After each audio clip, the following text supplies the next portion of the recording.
December 31వ తేదీన నర్సంపేట వల్లభ నగర్ ప్రాంతానికి చెందినటువంటి సంగాల శివకృష్ణ గారి భార్య అయిన సంగాల మమలత గారిని డెలివరీ నిమిత్తం ప్రసవ నిమిత్తం నర్సంపేటలో ఉన్నటువంటి జిల్లా ఆసుపత్రికి తీసుకురావడం జరిగింది. ఆ జిల్లా ఆసుపత్రికి తీసుకొచ్చిన రోజు ఆమె రావడమే కొంత అనారోగ్య కారణంగా అంటే కొంత డెలివరీకి ప్రభుత్వ ఆసుపత్రికి తీసుకొచ్చినప్పుడు వెంటనే ప్రభుత్వ ఆసుపత్రిలో ఉన్నటువంటి డ్యూటీ డాక్టర్లు ఎవరైతే ఉన్నారో ఆ డ్యూటీ డాక్టర్ లేని కారణంగా సునీతారెడ్డి అనే ఒక డ్యూటీ డాక్టర్ లేని కారణంగా ఈరోజు ఆ మమలత గారి పుట్టబోయే బిడ్డ మరణించడం జరిగింది. దానికి కారణం ఎవరైతే ఉన్నారో ఈ డ్యూటీ డాక్టర్లో ఉన్న డ్యూటీ డాక్టర్ యొక్క నిర్లక్ష్య ధోరణి వల్లనే ఈరోజు ఆమె తన బిడ్డను కోల్పోవాల్సి వచ్చింది. ఎందుకంటే ఇది పేరుకు పెద్ద జిల్లా ఆసుపత్రిగా ఉన్నప్పటికీ కూడా ఈరోజు ఇక్కడ డ్యూటీలో ఉండాల్సిన డాక్టరు విధుల్లో ఉండాల్సిన డాక్టరు విధుల్లో లేకపోవడం వల్ల ఈరోజు ఇంత పెద్ద నష్టం జరిగింది. ఎందుకనంటే ప్రభుత్వంలో నీకు ఉండాల్సిన బాధ్యతలు ఏవైతే ఉన్నాయో డ్యూటీ చేయాల్సిన మీరే డ్యూటీ చేయకుండా నిర్లక్ష్య ధోరణితోని ఈ ప్రభుత్వ ఆసుపత్రికి వచ్చేంత నిరుపేదలైన బీసీ ఎస్సీ ఎస్టీ వీళ్ళు కాబట్టే వచ్చే ప్రభుత్వ ఆసుపత్రికి వచ్చేంత పేదలు కాబట్టే ఈ పేదల ఆరోగ్యాలతో చెలగాటమాడినటువంటి ఈ డ్యూటీ డాక్టర్ అయినటువంటి సునీతారెడ్డి గారిని సస్పెండ్ చేయాలని చెప్పి ధర్మ సమాజ్ పార్టీ తరఫున మేము విజ్ఞప్తి చేస్తున్నాం. ఎందుకనంటే ఈ రాజ్యాంగం ప్రభుత్వం వచ్చింది ప్రజలను కాపాడడానికే వచ్చింది.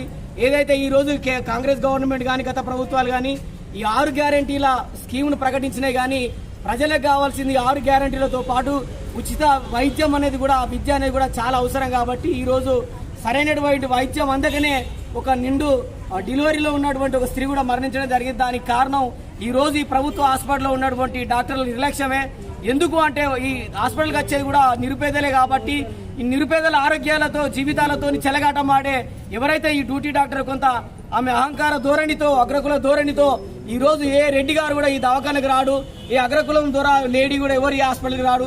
ఈ దవాఖానకు వచ్చేది పేదలైన బీసీలు ఎస్సీ ఎస్టీలు పేద అణగారిన వర్గాలే ఈ దవాఖానలకు వస్తాయి. కాబట్టి అణగారిన వర్గాల యొక్క స్త్రీల యొక్క ఆరోగ్యం పట్ల అగ్రకుల దురసు ప్రవర్తనతో నిర్లక్ష్య ధోరణితోనే ఈ రోజు ఒక ప్రసవించే స్త్రీ తన కుమారుని కోల్పోవాల్సి వచ్చింది. దానికి కారణంగా మేము ఈ రోజు ధర్నా చేయడం జరిగింది. ఈ రోజు ఇలాంటి అవాంఛనీయ సంఘటన భవిష్యత్తులో ఈ ప్రాంతంలో ఉన్నటువంటి ఏ తల్లికి కూడా ఏ బిడ్డకు కూడా జరగకుండా మేము చూడడానికి ఈ రోజు ధర్నా చేపట్టడం జరిగింది.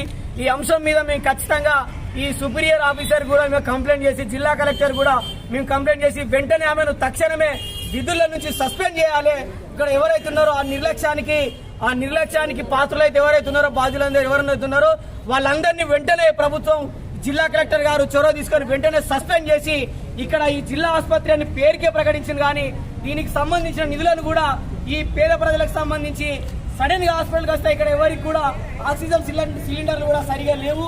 ఇలాంటి ఈక్విప్మెంట్స్ కూడా ఈ రోజు జిల్లా ఆసుపత్రి అని ప్రకటించి కూడా ఈ రోజు ఎలాంటి వసతులు కూడా లేవు. ఎందుకంటే ఇక్కడ ఉన్నటువంటి చుట్టుపక్కల ప్రాంతాల్లో ఉన్నంత పేదలైన నిరుపేదలే రెక్కాడితే కూడా డొక్కాడనటువంటి నిరుపేద ప్రజలు కూలీనాలు చేసుకొని బ్రతికే జీవనోపాధి చేసే బ్రతికే ఈ ప్రజలకు సరైన వైద్యం అందాలంటే ప్రైవేట్ ఆసుపత్రులు ఇవ్వాల్సిన పరిస్థితి ఉంది.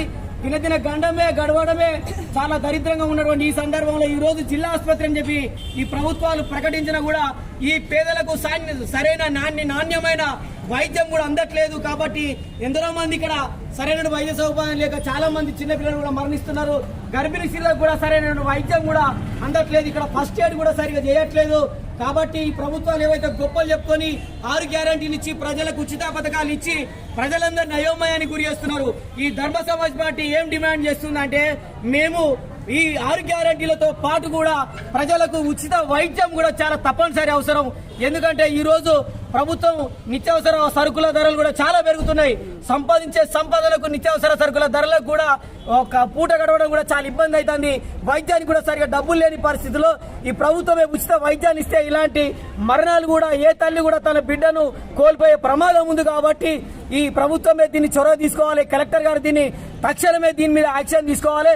ఎవరైతే డ్యూటీ డాక్టర్లో ఉన్న సునీతారెడ్డి ఈ డ్యూటీ డాక్టర్ ను సంబంధిత బాధ్యులైనటువంటి వాళ్ళందరినీ వెంటనే సస్పెండ్ చేయాలి. వాళ్ళని సస్పెండ్ చేసే వరకు కూడా ఈ ధర్మ సమాజ్ పార్టీ వరంగల్ జిల్లా కమిటీ ఖచ్చితంగా మేము ఎట్టి పరిస్థితుల్లో ఉపేక్షించాం. ఈ పేదలకు న్యాయం జరిగేంత వరకు బాధితుడికి న్యాయం జరిగేంత వరకు ఈ పోరాటాన్ని జిల్లా వ్యాప్తంగా రాష్ట్ర వ్యాప్తంగా చాలా ఉధృతం చేస్తాం. వాళ్ళని సస్పెన్షన్ చేసేంత వరకు కూడా మా పోరాటాన్ని మేము ఆపబోమని ధర్మ సమాజ్ పార్టీ వరంగల్ జిల్లా తరఫున మేము డిమాండ్ చేస్తున్నాం. మేకల సుమన్, వరంగల్ జిల్లా, ఉమ్మడి వరంగల్ జిల్లా రీజనల్ ఇన్ఛార్జ్. వెంటనే అడ్మిట్ చేసుకున్నారు. అడ్మిట్ చేసుకొని ట్రీట్మెంట్ జరుగుతున్న సందర్భంలో మాకు ట్రీట్మెంట్ జరుగుతుందని చెప్పడం జరిగింది, కానీ మాకు ఎలాంటి ఇన్ఫర్మేషన్ లేదు. అలాంటి ప్రమాదం అని కూడా ఎలాంటి మాకు సమాచారం కూడా ఇవ్వలేదు. డాక్టర్స్ ఇవ్వకపోవడం వల్ల మేము మార్నింగ్ 4 o'clock సడన్గా మాకు ఫోన్ చేసి పాప హార్ట్ బీట్ ఆగిపోయిందని చెప్పడం జరిగింది. అసలు ఎందుకు అంటే పొంతన లేని సమాధానాలు కూడా చెప్పడం జరిగింది. తర్వాత మాకు 1వ తారీఖు నాడు సర్జరీ చేసి బాబుని తీసేయడం జరిగింది. మాకు అలాంటి మేము అప్పటికే మేము మెంటల్గా డిస్టర్బ్ అయ్యి ఉన్నాం. మేము అప్పుడు కంప్లైంట్ కూడా ఎలాంటి కంప్లైంట్స్ కూడా ఇవ్వలేదు. నిన్నటి నుంచి మేము తెలుసుకోవడం వల్ల అసలు డ్యూటీలో ఉండాల్సిన గైనకాలజిస్ట్ డాక్టర్ డ్యూటీలో లేకపోవడం వల్లే మాకు ఈ ప్రమాదం జరిగింది. మా బాబు చనిపోవడం, దానికి సంబంధించిన ఆ డాక్టర్ పైన మర్డర్ కేసు పెట్టాలి, సస్పెండ్. మెయిన్ కాదు. రెండోది 31వ తారీఖు ఉదయం 4 గంటలు చెప్పినటువంటి డాక్టరు 1వ తారీఖు ఉదయం 11 గంటలు అంటే దాదాపు 30 గంటల పైచిలకు చనిపోయిన శిశువుని తల్లి కడుపులో ఉంచడం ఎంతవరకు కరెక్ట్? ఇంకొక పైపచ్చిగా ఏం చెప్తున్నారు ఇక్కడ, డెలివరీ అవుతుంది వెయిట్ చేయండి, డెలివరీ అవుతుంది వెయిట్ చేయండి అంటే ఇప్పుడు మనం ఏ ప్రపంచంలో ఉన్నాం, ఏ అధునాత యుగంలో ఉన్నామా, అడవిలో ఉన్నామా, వైద్యం ఎక్కడ ఉన్నామో అనేది ఇప్పుడు సమాజానికి తెలియాలి.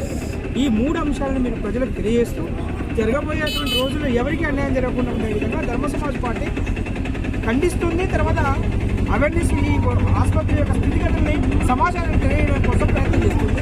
ఇది అందరూ అర్థం చేసుకుని రాబోయే తరాలకి, భవిష్యత్ తరాన్ని కోల్పోయాం. మేము బీసీఎస్ ఎస్టీల బిడ్డని భవిష్యత్ తరాన్ని మేము కోల్పోయాం. ఇలా ఎంతమందిని కోల్పోవాలి మేము అనే అంశాన్ని ప్రజలకు తెలియజేస్తూనే నష్ట నివారణ జరగాలి, న్యాయం జరగాలి. ఇది మెయిన్గా మనకు కావాల్సింది.